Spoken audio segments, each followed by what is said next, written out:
नमस्कार। सेहत से जुड़ी बहुत सारी जानकारियों के साथ लेकर हाजिर हैं एक बार फिर से आप सभी का अपना पसंदीदा कार्यक्रम स्वस्थ विचार, जहां पर आपको आपके हर असाध्य से असाध्य रोगों के आयुर्वेदिक उपचार बताए जाते हैं। और आप जानते हैं कि सारा ज्ञान इस मंच के माध्यम से हमारे साथ साझा करते आ रहे हैं असाध्य रोग निवारक गायत्री सिद्ध पंडित श्री लक्ष्मण दास रतन भारद्वाज जी। तो आइए मिलकर स्वागत करेंगे गुरु जी का। गुरुजी, आपका बहुत बहुत स्वागत है। नमस्कार। नमस्कार दर्शकों, कार्यक्रम हम जो आपके बीच लेकर आते हैं, इस कार्यक्रम में रोज ही एक रोग पर चर्चा की जाती है और फिर उसके कारण लक्षण बताते हुए उसका आयुर्वेदिक निदान दिया जाता है। इसी कड़ी में आज हम बात करेंगे जिगर की खराबी के बारे में। गुरुजी से जानेंगे कि आखिरकार जिगर की खराबी किस कारण से होती है और कौन से आयुर्वेदिक नुस्खे द्वारा हम इस बीमारी से छुटकारा पा सकते हैं। लेकिन कार्यक्रम को आगे बढ़ाएं, बता दूं आपको ये लाइव कार्यक्रम है। अगर आपको सेहत संबंधी कोई भी समस्या परेशान कर रही है तो आप सीधे गुरुजी से लाइव जुड़ सकते हैं। नंबर लगातार स्क्रीन पर फ्लैश हो रहा है, इस नंबर पर फ़ोन करें, गुरुजी से सवाल करें और अपनी सेहत संबंधी समस्या का सटीक समाधान आप प्राप्त करें। तो चलिए अब चर्चा को आगे बढ़ाते हैं। गुरुजी, हम बात करेंगे जिगर में होने वाली खराबी के बारे में। ये समस्या किस कारण से उत्पन्न होती है और क्या है इसका उपचार? देखिए, जिगर हमारी पाचन शक्ति है जी। और ये दाईं पसली के नीचे है। जो कुछ हम खाते पीते हैं, जब जिगर को ज़्यादा वजन नहीं देते हैं जी। तो ये पचा लेता है। और जो चीज़ इससे पचाने में असमर्थ है वो चीज़ें देते हैं तो जिगर खराब हो जाता है। जब जिगर काम नहीं करेगा तो आपकी पैंक्री इंसुलिन नहीं बनाएगी, पित्ते में तेजाब बढ़ेगा, आपका खून दिन प्रतिदिन कम होता जाएगा, नया खून नहीं बनेगा। फिर ना तो आपका पेट साफ होगा, ना पेशाब ठीक आएगा। यानी जैसे मिट्टी की मूर्ति होती है ऐसे शरीर बन जाएगा। अब इसका इलाज ये कहें कि डॉक्टर हकीम करते हैं तो मैं इसमें हमेशा यही कहूँगा कि ये सिर्फ पैसा बर्बाद करना इलाज नहीं है। परंतु मेरा एकमात्र आश्रम ऐसा है कि ना तो रोगी को मुंह से बोलना पड़ता है कि मुझे तकलीफ़ है, ना कोई टेस्ट रिपोर्ट लानी पड़ती है, ना घर वालों की किसी की हिस्ट्री बतानी पड़ती है। यहाँ का नियम है कि जिस दिन आना उस दिन बुधवार नहीं होना चाहिए, बुधवार की छुट्टी होती है। गुरुवार से लेकर मंगलवार के बीच में आना, जिस दिन आना उस दिन रात्रि 10 बजे तक खा पी के दातन कूला करके बड़ी इलायची मुंह में रख के चूसते रहना। जब तक मैं नाड़ी परीक्षण करूं तब तक एक बूंद भी पानी नहीं पीना, ना कुछ खाना। 9 से 10 के अंदर अपना नामकरण कराना। 10 से 12 में नाड़ी परीक्षण करूँगा। नाड़ी परीक्षण में पैर के तलुए से सिर के बाल तक की MRI, CT scan, x-ray, ultrasound, ECG, sonography सब कुछ 5 सेकंड में हो जाते हैं। फिर उसके बाद दवाइयाँ खाने की हैं, दवाइयाँ पीने की हैं, मालिश करने के तेल हैं, आँख में, नाक में, कान में डालने की दवाइयाँ, दांत मंजन है। ये सब जड़ी बूटियाँ हैं। मुझे 10,000 जड़ी बूटियों की पहचान है जिनसे मैं दवाइयाँ बनाता हूँ। मेरी अपनी फार्मेसी दवाइयाँ बनाने की, ये दवाइयाँ रजिस्टर्ड है, पेटेंट है, इनका साइड इफ़ेक्ट कोई नहीं है। और मेरी दवाई सिर्फ उसी रोगी को दी जाती है जिसका नाड़ी परीक्षण होता है। बिना नाड़ी परीक्षण के मैं किसी को दवाई नहीं देता और मार्केट में मेरी दवाई कहीं नहीं मिलती। अब जिसका लीवर ख़राब है, शुरू में जब हुआ तो उसको जो चीज़ें मैं लिखा रहा हूँ आप इन चीज़ों को लिख लें और इससे खुद दवाई बना के आप अपने घर में उपचार कर सकते हैं। परंतु जब 4-6 महीने इस रोग को बिगड़े हुए हो जाए तो ये दवाई भी आपको बहुत कम असर करे। फिर इसके साथ और भी दवाइयाँ चलती हैं। तो इसमें आश्रम में आकर नाड़ी परीक्षण होगा तभी उसके बाद इलाज होगा। अब इसमें तिरफला बोलते हैं हरड़ भेड़े आंवले को। हरड़ 10 ग्राम है तो भेड़ा 20 ग्राम, आंवला 40 ग्राम।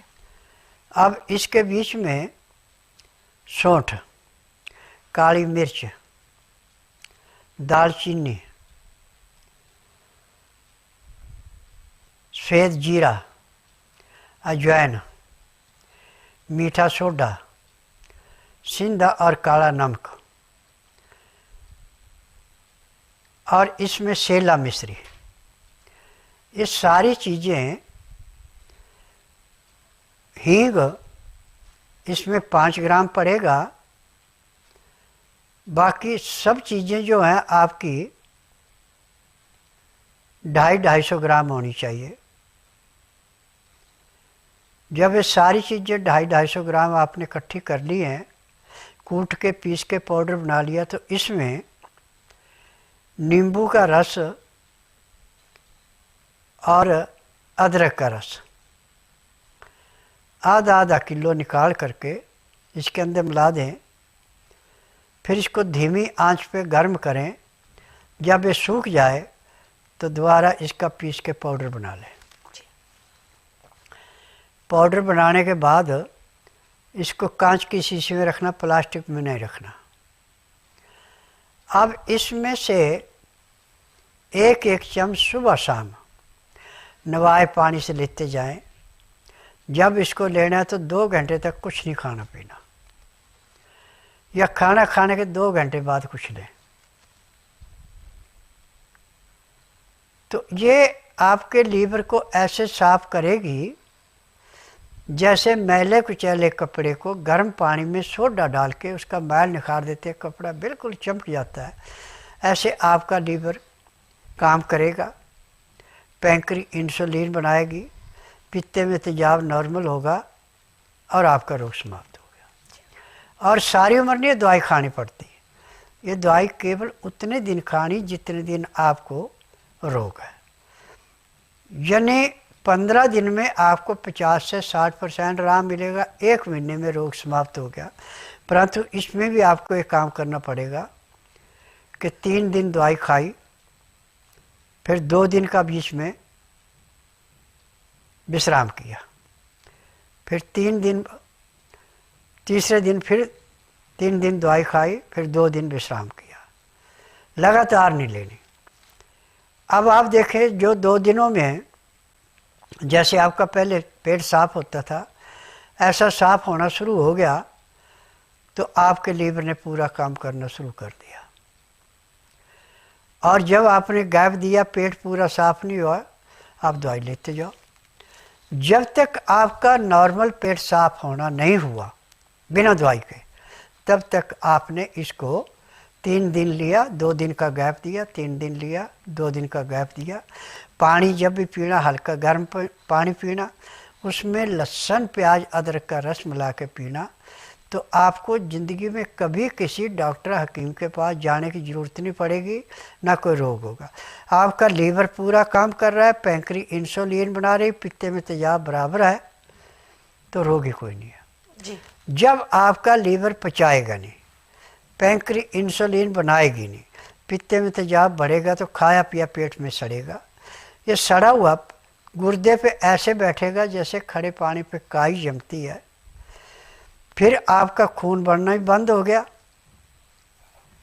और आपका पेट अच्छा साफ नहीं हो रहा है, और शरीर एक किस्म का मिट्टी का माधो बनता जा रहा है। कुछ भी करने को मन नहीं करेगा, ना किसी को बोलने को मन करेगा। आंखें बंद करके लेटे रहो, बस इतना काम होता है। परंतु जो उपचार मैंने बताए, यदि आप इसको करते हैं तो मैं दावे से कहता हूँ कि आपको 3 दिन में ही, जिसको महीना 1.5 महीने का रोग है, 3 दिन में उसको कम से कम 35 से 40% आराम मिल जाएगा। 15 दिन में उसको 60 से 70% आराम मिलेगा, और 1 महीने में उसका रोग ऐसे समाप्त होगा जैसे जलती अग्नि में पतंगा नष्ट होता है, और खून बढ़ना शुरू हो गया, चेहरे पे चमक आ गई। और जो आपको कहते हैं मिट्टी का माधो, कहेंगे भाई आप तो बहुत वॉलंटियर हैं, आपके आगे कोई भी चीज़ रख दी जाए, आप सब चीज़ों को स्वीकार करते हैं। जी।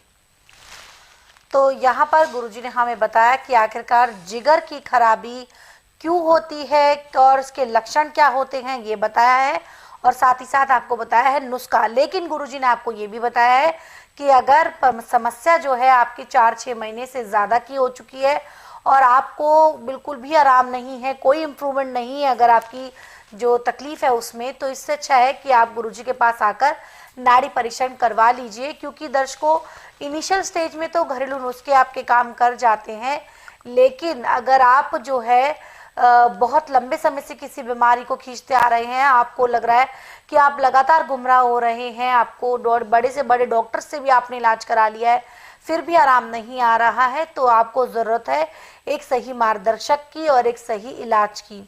अगर आप सही इलाज करवाना चाहते हैं सही मार्गदर्शक द्वारा, तो उसके लिए आपको स्वस्थ विचार आश्रम आना पड़ेगा, क्योंकि यहाँ मिलेंगे आपको गुरुजी, जो कि नाड़ी परीक्षण करके पहले आपकी समस्या का कारण जानेंगे, फिर आपको दवाएं देंगे। नियम परहेज के साथ दवाओं का अगर आप सेवन करते हैं तो बहुत ही जल्द आपको अपनी समस्याओं से छुटकारा मिल जाता है।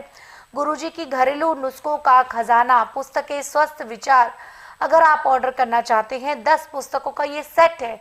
अगर आप इन्हें ऑर्डर करना चाहते हैं तो जो स्क्रीन पर 4 नंबर है, इन पर आप फ़ोन करें, घर बैठे अपनी पुस्तकें जो है उनका ऑर्डर दें और घर बैठे उन्हें प्राप्त करें, उनका आनंद लें, उनका जो लाभ है नुस्खों का वो ज़्यादा से ज़्यादा उठाएं।